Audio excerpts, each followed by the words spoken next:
Welcome back to part 2 of this week's episode of Leading Our Own Way, featuring our special guests. Now let's dive right back into the conversation and continue exploring their incredible journey. How else are you leading your own way at the moment, Amy? I am very, very open and vulnerable, and like you said, just always authentic on social Yeah. media. I get messages a lot of people just in shock of how vulnerable I am. And, it's not in a bad way, it's just an honest way. Because for some reason, people look up to me and are inspired by what I have done. And I don't ever want them to think that it means that I'm perfect, that I have it all figured out. And so I'm very open about when I struggle and what I'm going through. And that draws people in. People want to know that. And so I've begun sharing some of the things that I do or have done and still do that help me learn to find my hero within, self-love versus soul love, how to get to the soul love level. And because society pushes self-love, it's really soul love that we want, and, things like that. So my social media is pretty much the place where I share all of those things. I have taken some one-on-one clients. I'm not doing that right now, but that will open again at some point. I, like you said, have a podcast called Polish the Mirror, and season 2 will be coming up before too long on that. And just doing my best to just love people. Like, that's when I go out anywhere and anytime I'm with people, my heart is just to show them love without judgment, without fear. It's just, that is one of the ways that I have been able to heal, is by showing love to myself, but also to others. And so I just want to be a person that lives love. Yeah. Let's talk about, I love a statement that you mentioned there. Let's talk about the difference between soul love and self-love. Oh, How can absolutely. you... Now, I can talk about this for a long time, so I'll try to make it brief. But like I said, society really pushes us. Self-love is the buzzword, that's the whole thing right now. And while Yeah. it is important, I think most people don't understand that there is a step above that, which is soul love. And that's what I've been able to figure out and learn throughout my journey of 10 years fighting my way through all of this. That's how I was able to find my hero within, was getting to that level of soul love. And so the people ask me, like, well, what does that mean? What's the difference? And I'm going to try to summarize this quickly. Got to take a deep breath. Because I get Don't really stress. We've got excited. time. Yeah, I get really excited Get when I talk about excited. this. I might actually Get need a drink of excited. water. Let's go for it. We've got a while. Usually my podcast goes for two whatever hours, so don't worry. Okay. Okay, so self-love, when you think about it, is based in fear. We don't usually think about it that way because it's self-love, but we use it as a protective mechanism, as a preventative. We use it to create boundaries. We use it to make sure that we're going to be healthy, to prevent us from being ill. You see what I mean? So it's a protective and a preventive mechanism. So it really is based in fear, and will lead you to places of fear, so that we practice self-love because we have a fear of not wanting something else, if that makes sense. Sure. Soul love, on the other hand, is based in unconditional love. It's completely love-based. It will always lead to love, and it is from a source of love. It's a higher level within yourself, I guess you could say, that you can access, that is the source of love. It is your authentic self. It is who you came here to be, and there is a way to tap into that. Self-love it's focused on who you are right now. Soul love is focused on who you are intended to be, or who you have the potential to be. So self-love, you're loving yourself as you are right now. You're loving and nurturing who you are now to continue to be the person you are now. Soul love is loving and nurturing who you're intended to be. So that means you have to see outside the box. You have to look beyond the walls that you have up. You have to look beyond your fears to see who you have the potential to be, and start to love yourself in that direction. And then the third one, my gosh, why can't I remember this? It's because I'm nervous. Don't be nervous. You're speaking in front of 2,000 people. Are you kidding me? Oh, right. My Lord. Don't be The nervous for me. third I'm a one, nobody. Trust me. and the third one is the validation, where it comes from. Yeah. Self-love is is affected by external factors. So we have pressures from outside, we have stress, we have deadlines, we have all of these things that affect who we are, our Mm. self-love. But soul love is not affected by external pressures at all. It's all internal. It's all your authentic self. It all comes from who you are at your core, and it's not affected by those external pressures or those external circumstances. And so those are the three main things. And there's lots more to it, but that's really the basics of it, Mm. that I have come up with. That's something I just created, that I just have learned, are those three basic tenets of self-love versus soul love. Yeah. When you were talking at the beginning of that, I was looking at soul love as the preventative, and then you started to retract and go, it's not. And I'm like, you caught me off guard a little bit because I've been on a journey where I've got rid of chronic stress because I almost, after leaving a place of, an environment that I didn't feel desired in, let's say, and that isn't the workplace bullying scenario. That's a later down the track. I nearly died. So sepsis had set in and my gallbladder had gone, and I believe that was chronic stress. I wasn't drinking, didn't really eat badly, so Wow. can't blame it on that. So I'm thinking my body was speaking to me. I had to have my gallbladder removed, but sepsis had set in. So I was half an hour away from being a coma, and my partner had got the phone call to say you need to prepare for the worst tonight. So after I recovered from that, I started to look at, this is why you can see all these books of the brain, personal development, happiness, and so on. Mainly neuroscience and human physiology is what I've started to study, and I've started to look at not preventative, but to think, to look at the brain and rewire the brain and protect myself from getting. Not that I'm scared, but I think because of the gallbladder, I think I really gone, you know what? I don't want to end up with cancer. I want to live a fulfilled life. I want to feel clarity. What you said before about brain fogged and all that, all this trauma can just fog your brain up, and you can start to think really undesired thoughts, and that's the suicidal thoughts, right? As you and I have both experienced. I wasn't at the step where I was going to do it, though. You were clearly further down the track, I'm sorry to say, and we'll dive into it. But I started to go on a journey about preventing. So you've just rewired some of my thought process, and I'm trying to now embed the two in. So I'm going to have to read a little bit more about soul love because that's very, very fascinating to me. I look at everything as root causes. I don't want Alzheimer's or dementia. I don't want cancer, because cancer's one in two now. People are going to, apparently that's the stats. Yeah, and it's the second biggest killer, but now it's one in every two people are going to get cancer. So I started to research all like the root causes of everything. Not everything, but I just want to preserve life and feel better about myself, which gives myself more to this and my family and so on. So yeah, that I found. Sorry for rambling there, but I found that pretty interesting. I'm going to have to go a little bit deeper into that. Always learning on this podcast. This is why I need people like you on here. I think we should touch back on that when we're going into a story. Let's see if we can integrate some of that into it. There's other things you're doing now as well, isn't there? You've set up something called Resilient Futures. Is that right? More recently, Yes. yeah. What's Yes. that about then?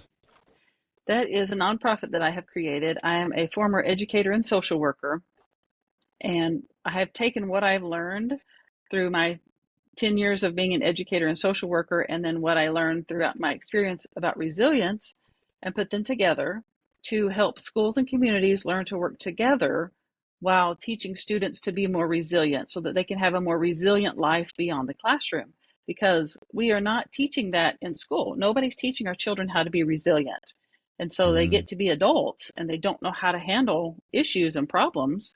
But if we can Oh, teach them that as students while they're still in school, then we will be better preparing them for life, for the real world. And so, yeah, that's what it's about. I mean, this part I could definitely talk about for hours, and it is about teaching resilience, and this is where I think my love for teaching root causes comes into play. I think there's 8 survival emotions. We in schools we keep saying, it's not good to be angry. Anger's in the red zone. You've got to police. Hold on a second.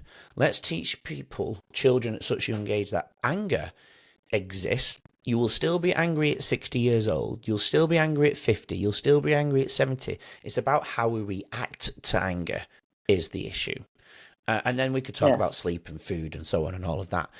I think that is the root of coming into teaching about resilience, isn't it? Teaching them about the core aspects of the brain, how we learn, and then teach them about the emotions, the survival emotions, and the importance of them. Because the guest that I filmed yesterday, she lost her daughter, right, in a car accident, and Mm. Linda's beautiful, absolutely stunning. And she said, there's nothing that can prepare you for that. You could be the most resilient person and caring person and positive person, but nothing in the world will prepare you for that. That's why obviously you've got to live with the foresight and not the hindsight. And it's things like that. You could be the most prepared person in the world, but how do you ever deal with losing your daughter in a split second when, you know what I mean? So Yeah. it, it but that doesn't happen to everybody. And that we are in society, at schools, we are preparing these kids for worlds that don't exist outside of school. We're Yes. catering for every emotion. No, we can't. If we want to cater for every different need, then we need to hire an individual for every child, and that's impossible. Right. And I'm all about kids being bored occasionally. We're obsessed with Hmm. filling in moments. It doesn't develop the creative mind. It stimulates the brain left, right, and center. We can consume so much information now in one day. 100 years ago, that human wouldn't have received that amount of information in the whole life. Right. We're not. You know what I mean? We're not. It's like we're not designed. Our body and mind are not designed for the modern society, and that's equal burns out. And you look at diseases. You look at um, mental health issues. I don't know where I'm going with this. Kind of gone off track, but It's yeah, okay. that resilience is so important, and I don't. I'm really worried for people at Yeah. school, and I think that's part of the reason why I've also left, because my heart is trying to give, but the system is going, you can't do that. You're the weirdo. You're the outsider that's trying to change everything. But we're not preparing these kids for jobs that don't exist when, 80% of the jobs that the kids are going to have in the future don't currently exist. Yes. Yeah. It's And a tough place to be, yeah, especially when you're writing curriculum to be used in the school. Emotional intelligence, like you said, is so important. I have a whole system that I use along with this emotional frequency chart that I created. But we mm. can't use that in the schools because we can't talk about emotions, which, like you Oh, said, to really? me is insane. I'm not going to say it, it's just insane. But yes, the students have to learn that it's okay to have emotions. Emotions are a part of our communication system. They are Mm, natural to us. They come to us to send us a message. And when we receive that message, they will dissipate. And research shows that it usually only takes 90 seconds. Once we learn how to do that, feel the emotion coming in, accept what it's the message it's giving us, and then allow it to dissipate, can take 90 seconds. But we mm, don't, that doesn't happen because we hold on to it, or we push it down and shove it down, or we push it away, and then it becomes mm, a hurdle for us to overcome. But if we can teach not only students but people how to use their emotions as part of their communication system and not be afraid of them, oh my gosh, mm. so powerful, so Yeah. powerful. And that's what I've learned to do. That's why I created my chart. And yeah, the people who have gone through my training on my chart are just amazed at how it's life changing for them. So just quickly, let's talk about the chart and not being able to use it in schools. Why are you not allowed to talk about emotions in schools? That in the state of Oklahoma, that is, there are, I think, 8 specific tenets that you are not allowed to discuss in schools. And emotional intelligence is one of those. So What? even health, yes, mental health, yeah, you're not allowed to talk about mental health. It's I know. That's why I keep saying it's insane. Like, how are we supposed to help these students with real life if we can't talk to them about emotions and mental health? So, yeah, it's What are some of tricky. the other things out of the Uh, other numbers? You said mental health and emotions. What else are you not allowed to talk about? yeah, I can't remember them off the top of my head.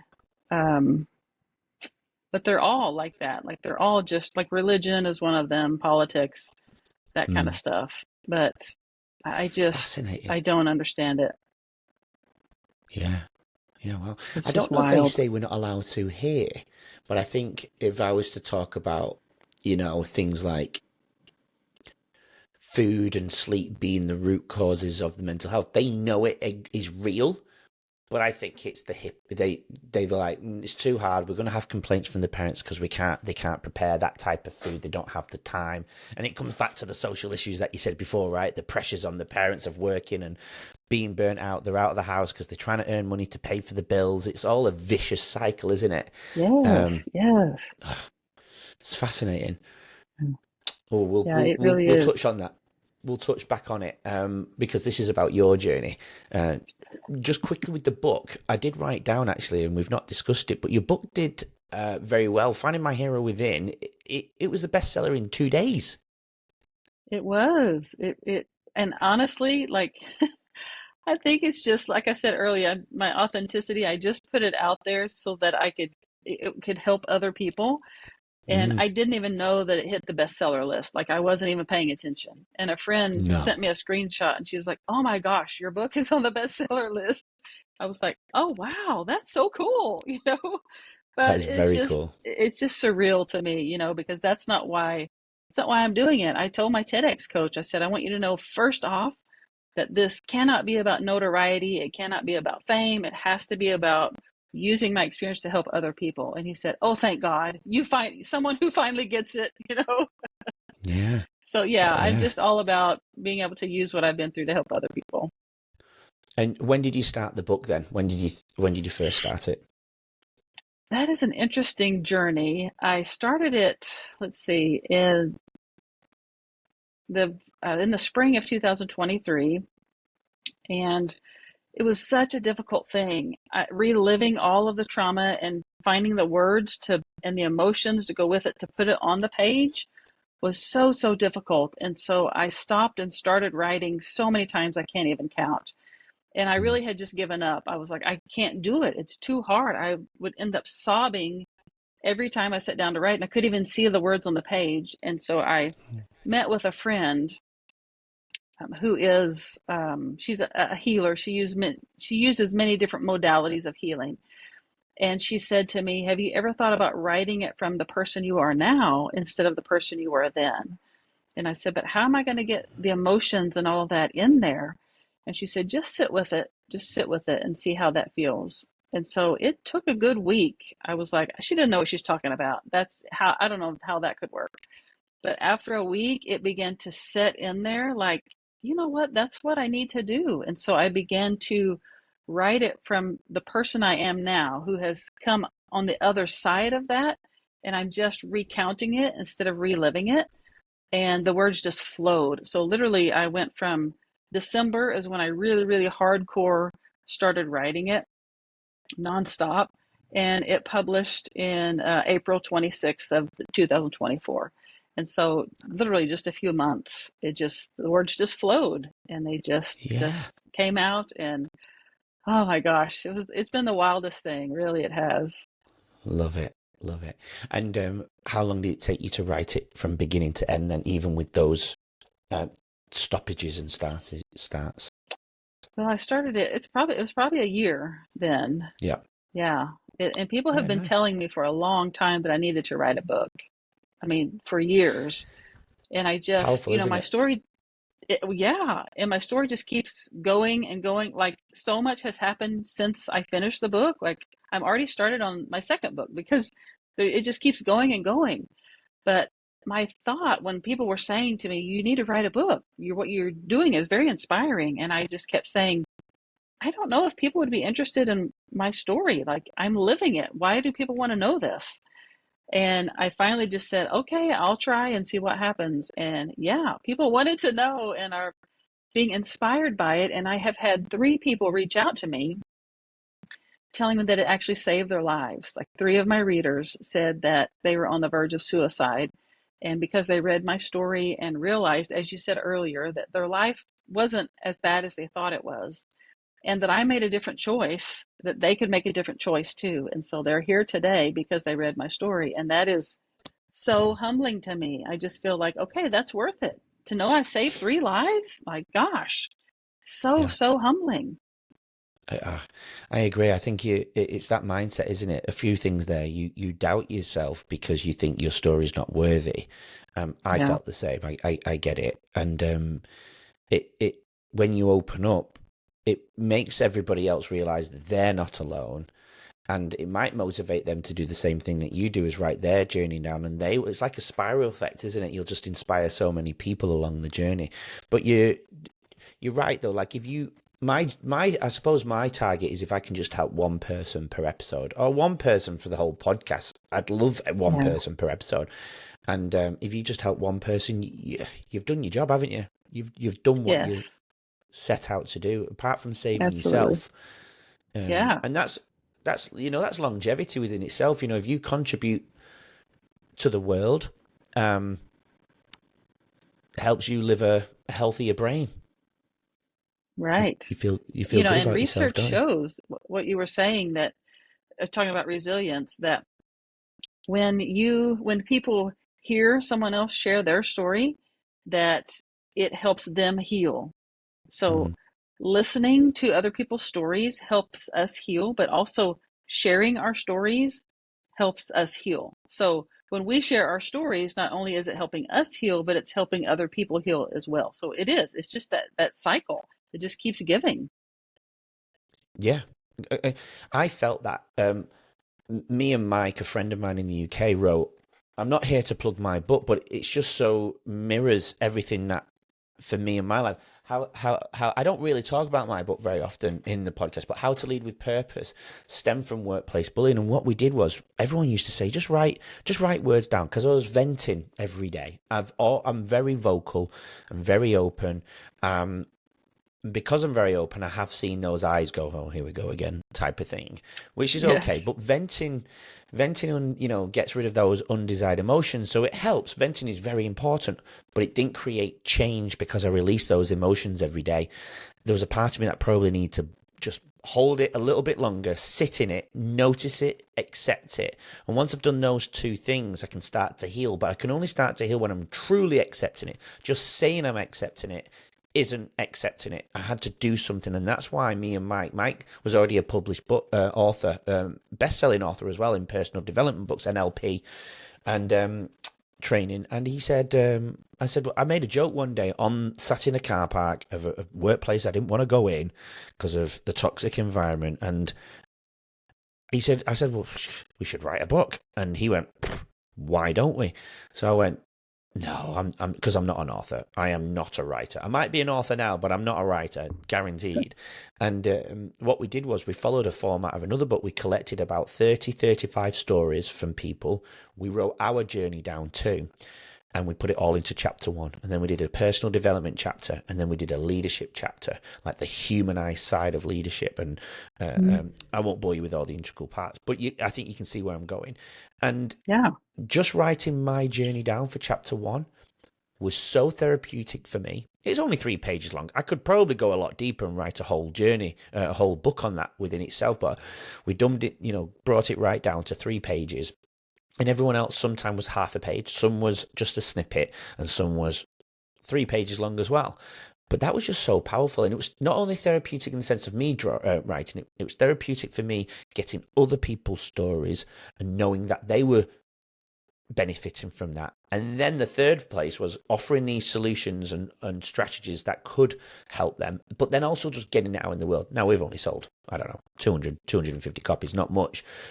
But it was just, even if we didn't sell any, it was just so therapeutic for me in itself. If we're just being selfish, it was just therapeutic for me. And that's what allowed me to have this mental space to make the change. So crisis equals change, whereas venting every day just released the undesired emotions every day and didn't make me shift my life.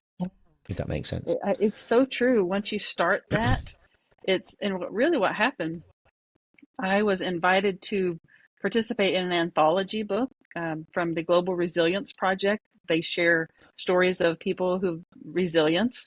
And so Yeah. I was invited to participate and share my story in that book. And so I did that. And when I did that, I was like, there's so much more to my story than 1,000 characters, 1,000 words. Like I have so much more to Yes. share. And Mm. so I did that book and shared a little bit of my story, and then I thought there's so much more. I got to share the whole story, and that's when went and started writing my own book. So yeah, I think just that little bit of taste of there's more here than I thought. Like I could share so much more, and it's so therapeutic. It's like writing my book is the hardest thing I've ever done, but it's the thing I'm the most proud of in my life because it was so difficult, but I learned so much through it. Like literally, it's a form of therapy that you can't get anywhere else. Maybe maybe I should do a book on my journey then. Just my journey. I vote It'll be for down that. to you, that Yeah. Amy. Yes, um, I'll write the foreword for you. yeah, yeah. Polish the mirror then. Season 1. You're taking a bit of a break right now. Why start the podcast Polish the Mirror? It's my podcast is about sharing stories of people who have found hope in the midst of adversity. It really mirrors my life that I found that people were so inspired and in awe of my journey.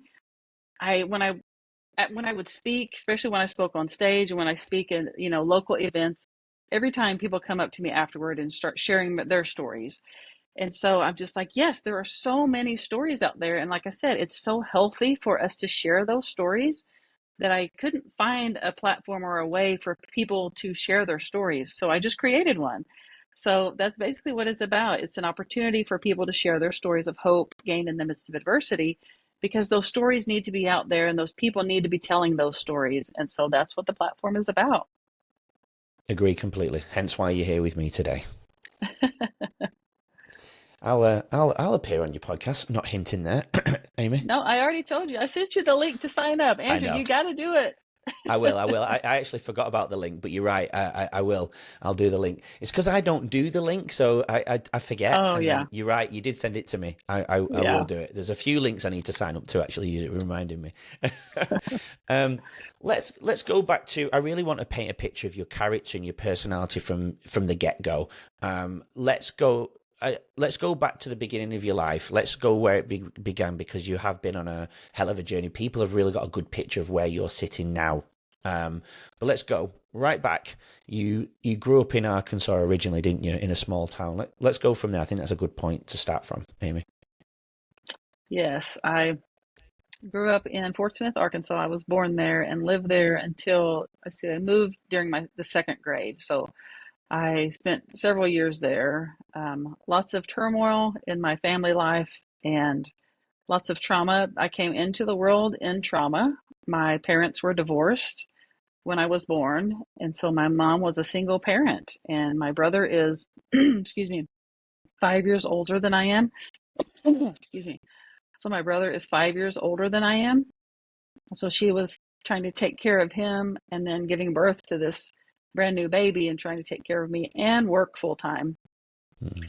And so it was just ridden with stress. I can only imagine how stressed she must have been and how strong a person she had to be to make it through all of that. And so that's what I was born into. And I felt that stress immediately. I had colic. I, my mom tells stories of me crying nonstop, that my great grandmother was watching me and I wouldn't stop crying often enough. So she could not watch me anymore. So my mom hired a babysitter.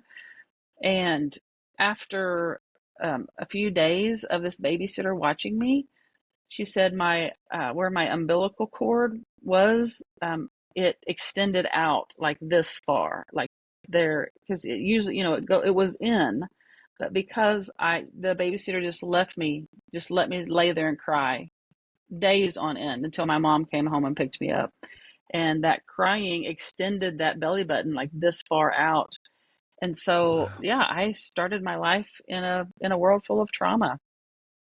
And it has just kind of followed me. Join us tomorrow to hear more from today's incredible guests and learn valuable insights to help you lead your own way. Don't forget to subscribe. We'll see you then.